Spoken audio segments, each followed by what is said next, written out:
year, I was biking with one of my kids to school on a foggy fall morning, and the light was just spectacular.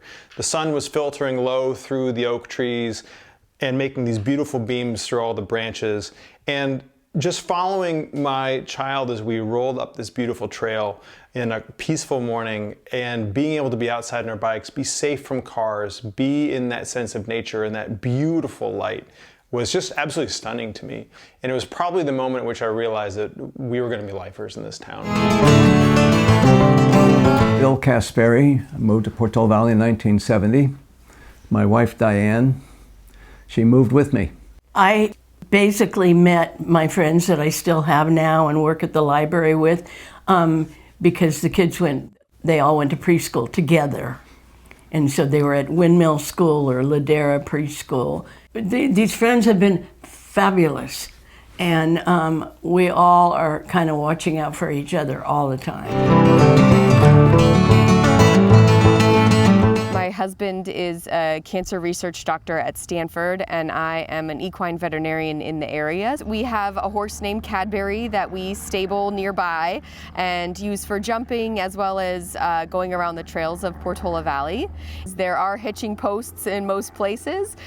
On the trails in Portola Valley, horses do tend to have the right of way. Most people are very nice and respectful about knowing they can be a bit of a fearful animal, so need the right of way for safety.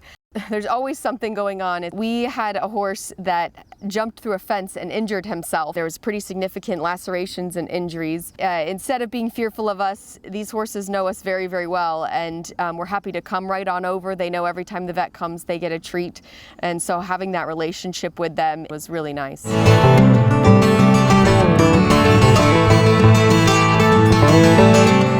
During COVID, it was so stressful. I had a 4-year-old and a 1.5-year-old.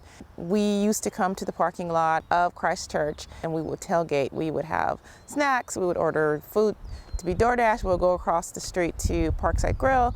And it was just a wonderful time that we would have on Sundays. So one time someone came out of the church, which was kind of surprising because we hadn't seen anyone in the church. The kids were riding their bikes and making a lot of noise. We all thought we were in trouble. We looked at each other like, uh-oh, we're gonna get kicked out. And the lady was so nice. She walked up to us and she asked what we're doing, and we told her.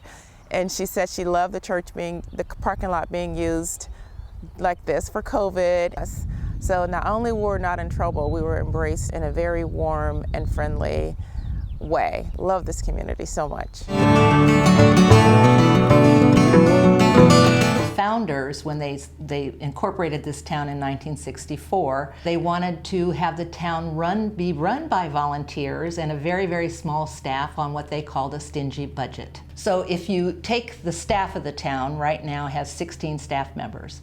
The committees that make the decisions and do everything from Parks and Rec to cultural to trails, there's 141 volunteers. I really enjoy being a volunteer, and I have been volunteering for many, many years in many, many different things because I meet so many residents. You know, I mean, I started out volunteering for the Portola Valley Schools Foundation, and then there was AYSO, and then there was Little League, all of these for 4 or 5 years. Right now I'm focusing on Parks and Rec. I'm on that committee. Also am on the executive board of the Friends of the Portola Valley Library. And one of the things I really do is pickleball. Someone told the town that there's this lady who does pickleball, and they invited me to do a demo day. 48 people signed up for this demo day. Now I was thinking maybe 8. So we just started, and now I have 250 members playing pickleball 7 days a week, almost all day. I am the owner of Pacific Therex personal training. I enjoy doing that every day. I've treated here in Portola Valley 3 generations of many families. It was really a stressful time during COVID for everybody. But here in Portola Valley, the small business community really pulled together. We couldn't procure masks, and I kept going to the hardware store, "Do you have masks yet? We haven't gotten a shipment in." And then one day he said to me when I came in, he's like, "Oh, but you're healthcare workers." So we've been gathering from the community members a whole bunch of PPE to donate to the healthcare workers. And you're healthcare workers here in our community. So here's a box of masks. And it was such a great relief. This community has been very good to me. 25 years. It started with nothing. And we came to serve the community, and the community has really welcomed us and supported us and kept us going the entire time. It's not just that there aren't very many people over, close to 90 that are running, it's that there aren't very many people close to 90.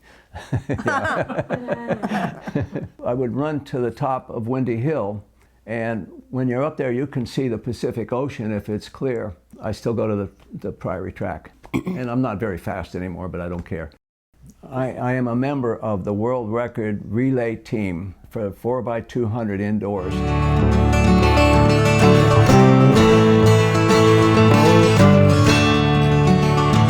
We moved to Portola Valley at the end of 1968, and we moved to Sequoias at the beginning of 2001.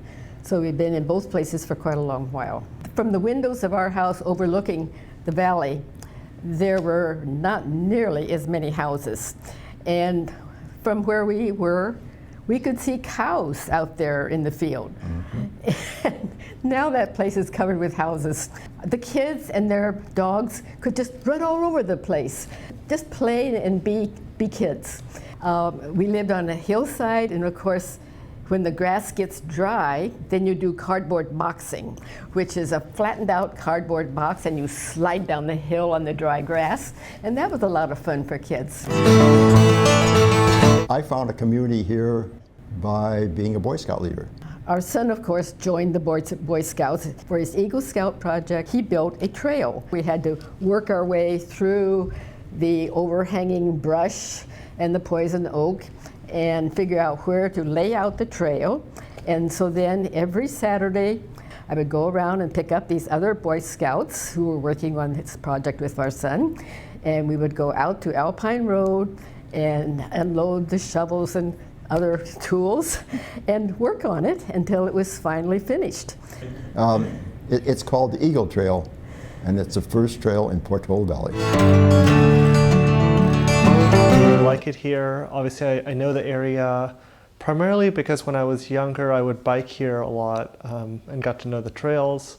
And always wanted to kind of settle down here. I grew up in Palo Alto. About 8 months ago, moved to Portola Valley. I co-founded a tech startup. About 2 years old. It's a small 45-person startup. We help protocols and crypto protocols give out incentives, and they're giving out billions of dollars a year. It's very similar to credit card points. It's just in a different context. It's in the blockchain crypto protocol context.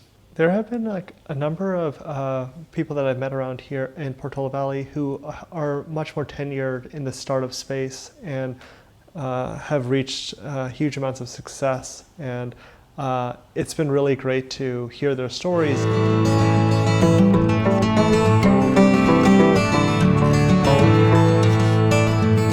I designed a completely electronic blood pressure monitor with LEDs, and it worked pretty good, but I didn't have any money. And at the time I worked at Precision Instrument, a guy named Ren Zafiropoulos was the CEO there. He said, "I'll tell you what," he said, "I don't know anything about the medical business, but I know a guy who does. If he thinks it's a good idea, your money problems are solved." Went into Tom's office and he said, "Well, take my blood pressure." And I took his blood pressure, and he said, "Oh, that's pretty good." So finally, Ren asked Tom, he said, "So Tom, is it a good idea or not?" He said, "It's a great idea. He just got the wrong market.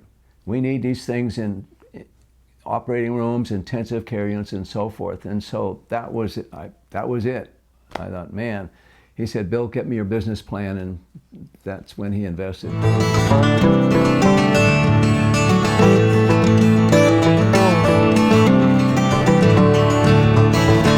When I first moved to Portola Valley, I was amazed that such a tiny place could have 2 galleries, a cultural arts committee, a summer concert series. It was such a lush place, and I had lived in cities and I had never lived in such a small place before, and I was a little nervous.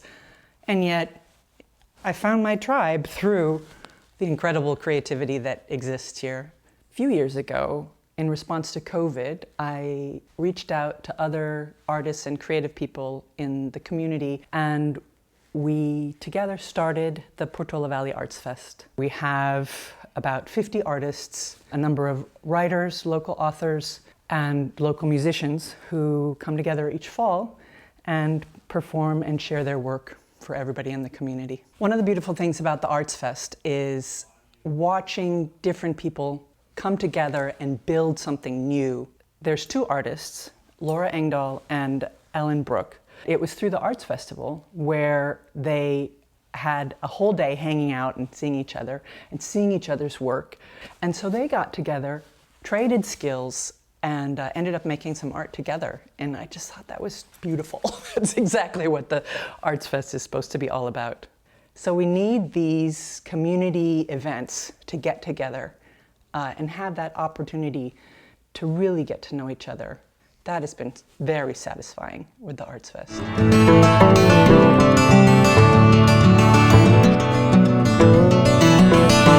I say, I'm a musician. I've toured the world. I've recorded many records with different artists. And in between recording and touring, I started teaching when I was home. I love passing on art and connection and music to kids.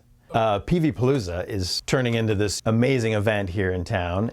There's kids who are like, oh my gosh, this is a gig. And this is like a real gig with a stage and sound. And now we got to get it together and we got to play and there's going to be people. And then, you know, there's all that lead up to it, the build up, which is work. And then the day of, you know, that whole thing I was talking about, it happens like, you know, the people are like, oh my God, these kids are great. And I don't know, it's just such a rewarding experience. And then afterwards, that joy coming off stage and people just so wanting to let you know how great it was for them and confirming that feeling that it all was, you know, everyone was in on it, whatever it is, that magic of art and music. I love going to town center, which it is the nexus of everything that I love about being in Portola Valley. It's a place where our kids can play with other families they find, go to the library. I'm Mirabelle Chang and I'm going into 3rd grade. On weekends, I like to bike to the park with my family. We can go into places where everyone gathers together as families, as a community, and then spread out into nature where you can be alone and in peace. I like living in Portola Valley because it's quiet and I like the nature surrounding us.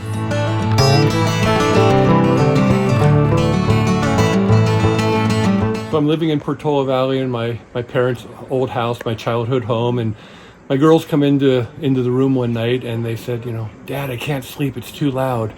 You know, it wasn't ambulance, it wasn't neighbors fighting, it wasn't gunshots, it wasn't traffic. There was an owl. And it was so loud. I just told them to go back to sleep, but it was so Portola Valley. The owl was too loud and it was keeping them awake that night. So it's just a wonderful place to live.